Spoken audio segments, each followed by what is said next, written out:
Você sabia que a obsessão pela santidade é uma das armas de pressão psicológica mais fortes que existem? Você já se sentiu coagido por ser aquilo que não é? Principalmente no meio religioso? Muitas vezes você está sofrendo uma lavagem cerebral e não está percebendo. Se vocês quiserem saber sobre o tema de hoje, fique conosco após o sinal da vinheta.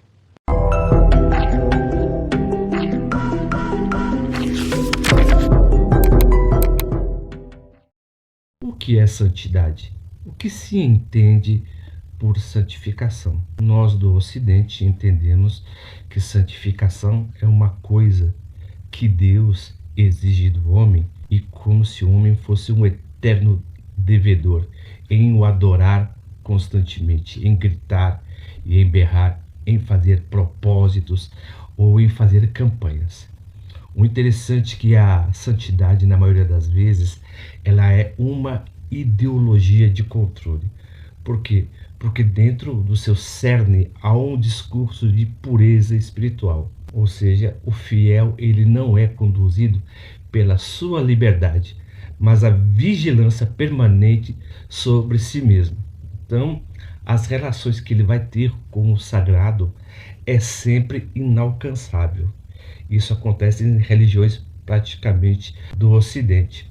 Ou seja, quando ele tem uma espécie de moral em que a religião o critica e ele sempre vai viver uma espécie de ansiedade crônica. O interessante é que essa engenharia que faz com a pessoa, na verdade, é uma pureza totalmente inalcançável, porque a pessoa vai ter que trabalhar com o conceito de castidade perfeita, pensamentos puros. Isso vai gerar na pessoa uma espécie de fissura existencial, porque a pessoa está projetando aquilo que ela deveria ser em referência àquilo que ela é. Há uma luta entre o real e o ideal, e a pessoa vai se cobrar muito mais por aquilo que ela gostaria de ser dentro do meio religioso ou dentro de uma ideologia. Então é por isso que a pessoa tem essa fissão moral. Então ela vai entrar numa espécie de paranoia, porque há a questão do superego, vamos dizer assim.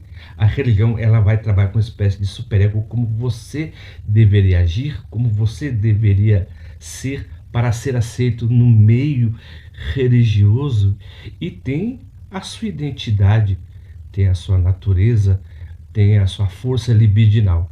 E com isso você vai ficar totalmente neurótico. É o caso de você sempre procurar pelos em ovos. Eu lembro, na época, quando eu era evangélico, fui evangélico durante 20 anos, praticamente entre 25, e eu vivia nessa espécie de neurose. Qual é a vontade de Deus? E eu sempre ficava orando, jejuando, e nunca achava que isso era o suficiente. Ou seja, é algo que desmerece o seu esforço e que vai exigindo de você ainda mais. E isso vai gerar uma espécie, tá, de uma autoestima muito debilitada, porque você estará mais vinculado a uma concepção do sagrado, né, ou do líder religioso que diz o que você tem que fazer para alcançar a santificação, né? Então, com isso também tem outro aspecto que você vai ter a vergonha como ferramenta de submissão. Interessante que é assim, ó, a falha constante em atingir o ideal, tá, é internalizada com defeito pessoal. Aí surge a vergonha por se sentir totalmente imperfeito, aquela pessoa que se sente totalmente miserável, aquela pessoa que não se sente digna em relação ao sagrado. Então, quanto mais a pessoa fracassa em ser uma pessoa pura, mais ela se indigna contra si mesma e se sente culpada. Então, isso na maioria das vezes enfraquece a autoestima e reforça a dependência religiosa em relação ao seu próprio líder, e também você se torna carcereiro de si mesmo, na maioria das vezes, porque você tem um ideal de si tão grande e você não chega nesse ideal, que você vai se odiando muito mais. Eu, quando era religioso, quando eu era da igreja, eu tinha muito esse sistema de crise, porque eu orava, mas só que eu sempre achava que estava em pecado. Mas o que acontece com isso, na verdade? Porque a religião, ela impõe uma moral do qual que é totalmente inalcançável. Ninguém faz o que a religião permite, nem mesmo os fundadores de uma determinada religião, porque ele tem um conceito daquilo que deveria ser e ele tenta chegar nesse limite, mas só que ele não consegue. Então é por isso que a pessoa fica totalmente dividida entre si, principalmente o fiel e o religioso, porque o líder, na maioria das vezes, que vai exigindo isso de uma pessoa, na maioria das vezes, tá, ele é psicopata, ele é narcisista, e na maioria das vezes eles nem têm uma concepção honesta sobre divindade. Tá? A maioria dessas pessoas são praticamente ateias. E eu não digo isso como uma espécie de injúria ao ateu, porque o religioso, ele é mais ateu do que o próprio ateu, porque ele está mais preocupado com a performance do culto, dos trejeitos, do que com um conteúdo. Então você fica sempre dividido entre duas imagens, aquilo que você é e aquilo que você gostaria de ser.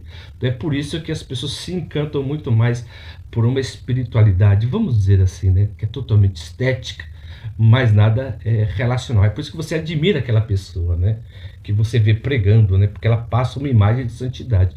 Milo Fernandes, ele tem uma frase muito interessante que diz: ó, como são maravilhosas as pessoas que nós não conhecemos. Então você sempre vai idealizar alguém que você não conhece, alguém que você não convive. E antes de chegar em um outro aspecto, eu quero falar com vocês acerca do nosso conteúdo, acerca do nosso canal. Se o nosso canal está sendo totalmente relevante para vocês e se eles fazem algum sentido, né, por gentileza, se inscrevam no nosso canal, apertem o botão das notificações e comentem. Nós publicamos nossos vídeos todas segundas, quartas e sextas às 20 horas, tá bom? Então eu conto com o carinho de vocês. E eu quero continuar um dos próximos tópicos que é muito interessante, que tem até a ver com a introdução, que é o narcisismo religioso e a ditadura da perfeição. Na maioria das vezes, esses líderes que se dizem espirituais, eles agem baseado em seu próprio narcisismo, tá? Eles exigem uma adoração disfarçado de obediência. Ou seja, para eles, as pessoas que dão mais dízimos, que fazem mais propósitos, que fazem mais campanhas, elas serão mais abençoadas. Mas isso, na maioria das vezes, é uma obediência que se transforma em adoração, mas uma adoração baseada em troca. Ou seja, eu apenas vou receber se eu doar, tá bom? Então, por isso que para esses religiosos, tá, que trabalham com essa ditadura da perfeição, pecado é um sinal de dúvida, e dúvida é um sinal de heresia, e isso gera uma espécie de fanatismo e doença mental nos membros de uma determinada comunidade. Por quê? Porque a liberdade da pessoa está sendo sacrificada, a liberdade de identidade está sendo sacrificada em nome de uma espiritualidade que ela nem sabe o que é, porque ela apenas está mimetizando, não tem nada, né, interiorizado dentro dela. Então a espiritualidade dessa pessoa, vamos dizer assim, se é que existe, ela é totalmente mimética. Ela não tem o sinal de individuação, e sim de imitação. Tem o psicanalista Jorge Bolas, se eu não me engano, que ele fala bem o seguinte, que é uma destruição da individualidade por causa das instituições, mesmo que sejam políticas e religiosas, porque essas pessoas são muito mais fáceis de serem doutrinadas. Eu tiro aquilo que você tem, a sua razão, a sua faculdade crítica, e eu coloco em você ideologias e dogmas, e eu estabeleço isso como verdade. Então você joga fora o seu senso crítico e você vai repetindo algo até se tornar verdade para você, mas você se torna apenas um simulacro dessa religião. Tudo que você faz está de acordo não com uma individualidade, mas sim que você se tornou um ser totalmente institucionalizado. É por isso que você vê, por exemplo, nas palavras de tanto de Buda quanto de Cristo, ou como de Lao Tse, eles sempre lutavam contra a instituição do sagrado, a institucionalização do sagrado, e que a vida ela competia muito mais uma questão de interioridade do que normas e regras. Mas como você pode se libertar dessa prisão de santidade tóxica? O interessante é que você tem que perceber que vamos dizer assim, espiritualidade, né? Porque é um tema também muito saturado. A palavra espiritualidade, na verdade, ela foi criada a partir do século, entre o século XVIII ou XIX. Mas o interessante é que tem um escritor judeu, Harold Kushner, né? Que ele diz o seguinte, Harold Kushner é um judeu, né? O rabino, ele diz o seguinte, que espiritualidade não é sinal de perfeição, mas sim sinal de entrega, né? Ou seja, você está sendo totalmente integral. Quando você fala integral, você está sendo se doando, mesmo com erros, mesmo com falhas e mesmo com a sua humanidade. Então, para esse rabino, a espiritualidade não se isentava de humanidade, né? Mas hoje em dia, toda a espiritualidade é isenta de humanidade e está mais engajada numa espécie de formalidade. O que você tem que fazer para ser abençoado, vamos dizer assim? O que você tem que fazer para ter a vida eterna? O que você tem que fazer? Você vê sempre, tá? Que é uma espécie de troca interesseira, na verdade, tá? Então, você tem que verificar, por exemplo, qual é a bondade sua, que é totalmente real e ideal. Né? Freud mesmo diz, as pessoas seriam melhores se não tentassem ser tão boas. E também você questione se esse sistema te faz sentir a pior pessoa do mundo, tá? Ou seja, você reconhecer que o seu lado escuro, o seu lado obscuro, isso não nega de você viver o melhor de si. Então, uma pessoa que te reprime, na maioria das vezes, ela está projetando em você aquilo que não é, né?